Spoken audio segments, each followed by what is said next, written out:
নমস্কার বন্ধুরা, সমীর প্যাশনে আপনাদেরকে স্বাগতম। আজ আমরা কাজিরাঙা থেকে গুয়াহাটির উদ্দেশ্যে রওনা হয়েছি।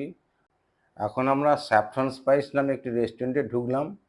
এখানে আমরা দুপুরে লাঞ্চ করে নেব। রেস্টুরেন্টের ভেতরটা আপনারা এবার দেখুন।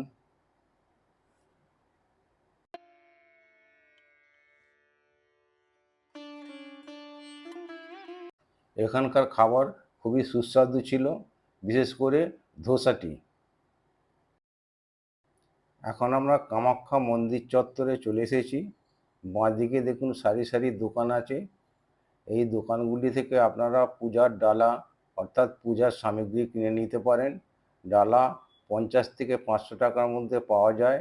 এই দোকানগুলি মন্দিরের গেট পর্যন্ত বিস্তৃত আছে। এখানে দুইভাবে পূজা দেওয়া যায়, একটা হচ্ছে জেনারেল লাইন আর একটা হচ্ছে ভিআইপি লাইন। জেনারেল লাইনে লোকে প্রায় রাত 2টো থেকে লাইন দিয়ে থাকেন এবং ভোর 5টার সময় কুপন দেওয়া শুরু হয় ও সকাল 7টায় মন্দির খোলে। ভিআইপি লাইনের টিকিটের মূল্য 500 টাকা। এটি অফলাইন এবং অনলাইনেও পাওয়া যায়। অফলাইনে আপনারা এখানে এসেও ভিআইপি টিকিট কেটে নিতে পারেন। সাধারণভাবে ভিড়ের দিনে জেনারেল লাইনে প্রায় 12 ঘন্টার মতো টাইম লাগে এবং ভিআইপি লাইনে 4 থেকে 5 ঘন্টা টাইম লাগে এই মন্দিরে পুজো দেওয়ার জন্য। ভিড় নিয়ন্ত্রণের জন্যে জেনারেল লাইনে প্রতিদিন 2000 টিকিট দেওয়া হয়। এটি শুধু একটি মন্দির নয়, এটি 51 সতীপীঠের একটি সতীপীঠ, তন্ত্র সাধনার পবিত্র কেন্দ্র এবং দেবী কামাখ্যার উপাসনাস্থল।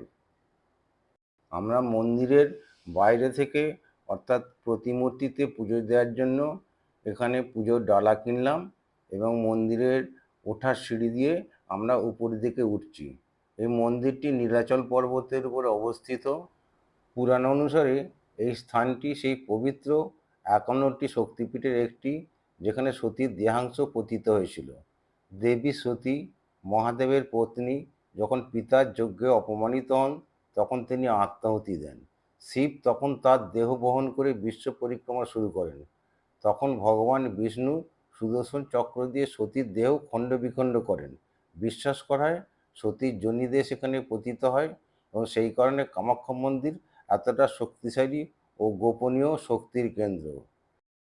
ডান দিকে এটি একটি কালী মন্দির দেখতে পাচ্ছেন। দূরে মন্দিরের মেন গেট দেখা যাচ্ছে। আমরা এবার মেন গেট দিয়ে ভেতরে প্রবেশ করছি।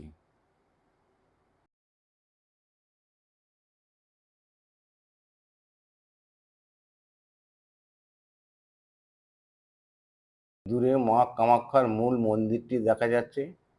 আমরা মন্দির চত্বরে এসে পুরোহিতের খোঁজ খবর করছি এখন।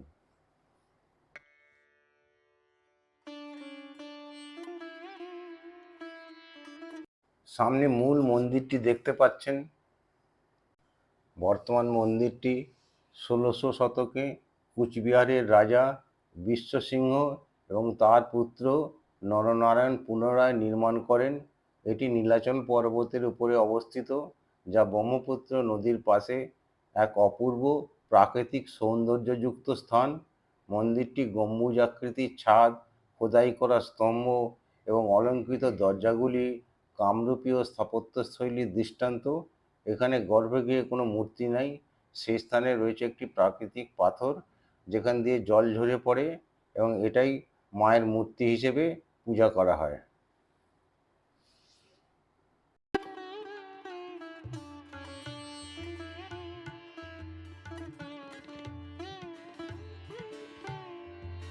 এই গেট দিয়ে বাইরে থেকে মায়ের প্রতিমূর্তিতে পুজো দেওয়া হয়। এখানে ক্যামেরা নিয়ে ভিতরে প্রবেশ করা নিষেধ, তাই ভেতরের ছবি আমি আপনাদের দেখাতে পারলাম না। এই মূল মন্দিরের নিচেই আছে মূল গর্ভগৃহ, যেখানে শিলাখণ্ডটি মায়ের মূর্তি হিসেবে পূজিত হয়। গর্ভগৃহটি স্যাঁতস্যাঁতে এবং অন্ধকার।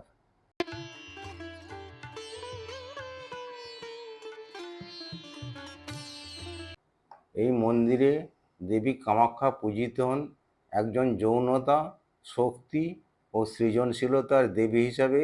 এখানে পুরাণ ও তন্ত্র দুয়েরই মিশ্র প্রতিফলন দেখা যায়। এই মন্দিরের সবচেয়ে বড় উৎসব হলো অম্বুবাচী মেলা। এই সময় দেবী কামাখ্যা ঋতুমতী হন, অর্থাৎ এই 3 দিন মন্দির বন্ধ থাকে, কারণ এটা দেবীর ঋতুকাল। তারপর চতুর্থ দিনে স্নান ও শুদ্ধিকরণের পর মন্দির আবার খোলা হয়।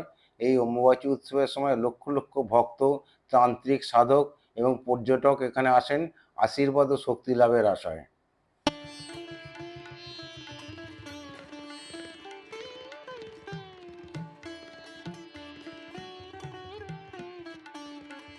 এটি একটি শীতলা মন্দির।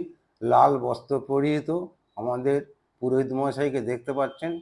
এখানেও আমরা পূজা দিলাম। नमो शीतलं जगन्माता शीतलं जगत्पिता शीतलं जगद्धात्री।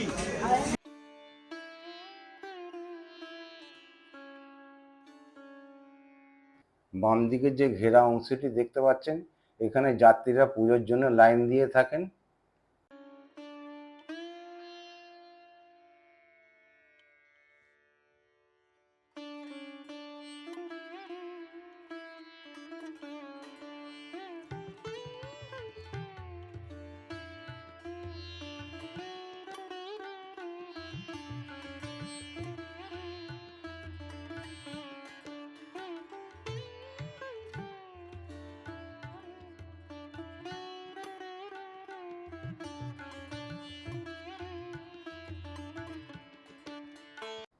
এটি একটি নটরাজ মূর্তি। এর ডান দিকে ভক্তরা ধূপ এবং প্রদীপ জ্বালিয়ে থাকেন।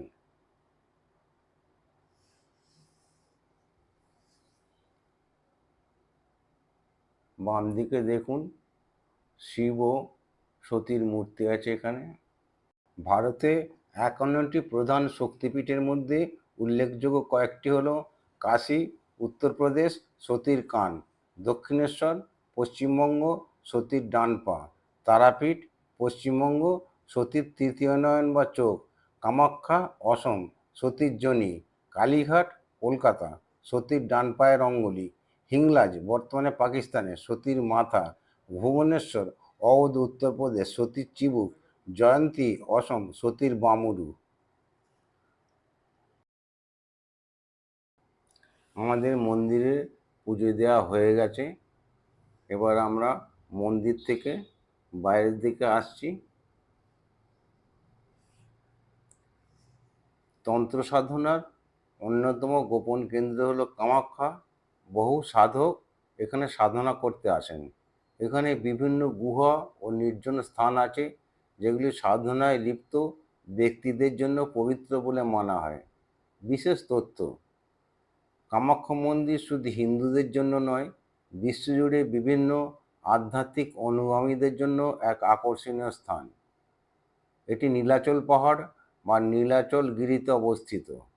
কামাখ্যা 10টি মহাবিদ্যার অন্যতম, তান্ত্রিক দেবীদের মধ্যে অন্যতম শক্তিশালী।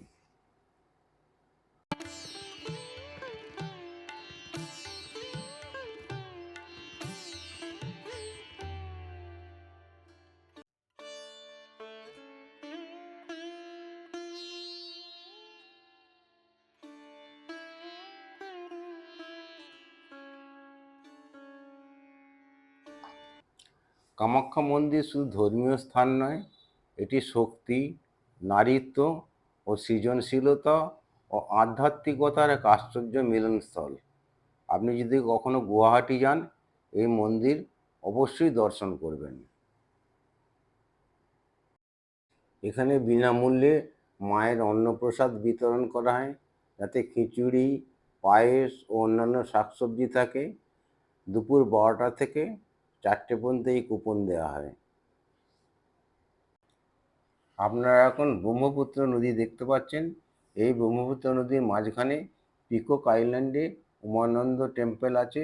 এটি একটি শিব মন্দির। পুরাণে কথিত আছে শিব পার্বতীর সুখের জন্যে এই পিকক আইল্যান্ডটি তৈরি করেছিলেন। এখান থেকে ফেরি সার্ভিস আছে পিকক আইল্যান্ডে যাওয়ার জন্য। এবার আমরা কিছু গিফট আইটেম ও আসামের সিল্ক শাড়ি কেনার জন্যে ফ্যান্সি মার্কেট এসেছি। এই মার্কেটটি খুবই বড়। আপনারা দেখতে পাচ্ছেন ফুটেজও আমাদের নিউ মার্কেটের মতো এখানে জিনিসপত্র বিক্রি হচ্ছে। আমরা এখান থেকে কিছু সিল্ক শাড়ি ও গিফট আইটেম কিনলাম।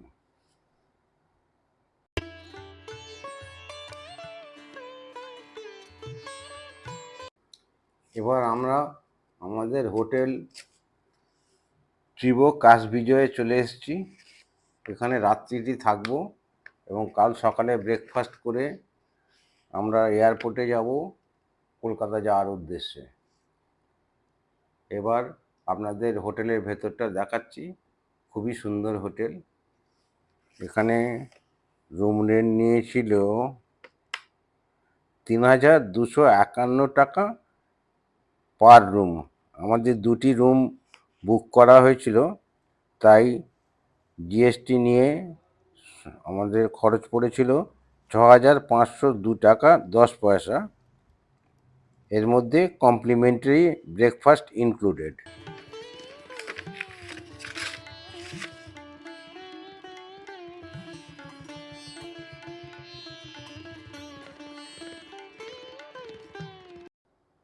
এটা রুমের মেন এন্ট্রান্স। ভেতরে দুদিকে দুটি রুম আছে।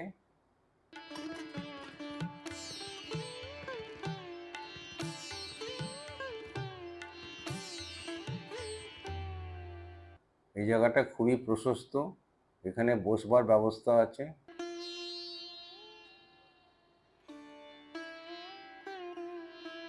এটাও খাওয়ার জন্য চেয়ার টেবিল রয়েছে।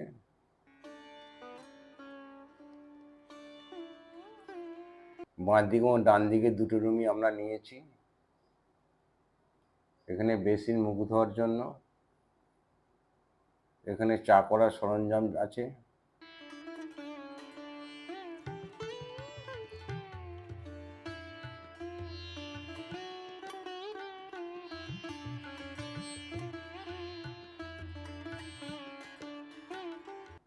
এবার আসুন আমরা একটি রুমের ভেতরটা দেখাই আপনাদের।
আচ্ছা বলুন।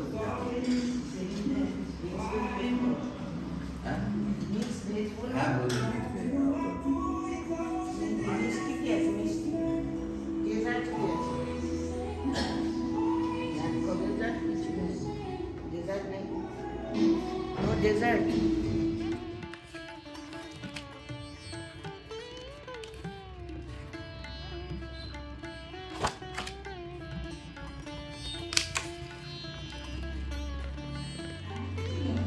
আমরা এখন ডিনার করছি।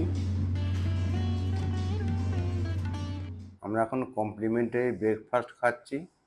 এরপরে আমরা রওনা দেবো এয়ারপোর্টের উদ্দেশ্যে কলকাতা যাওয়ার জন্যে। ভিডিওটি দেখার জন্য অসংখ্য ধন্যবাদ। ভালো লাগলে লাইক, শেয়ার ও সাবস্ক্রাইব করতে ভুলবেন না। আপনারা সবাই ভালো থাকবেন, সুস্থ থাকবেন।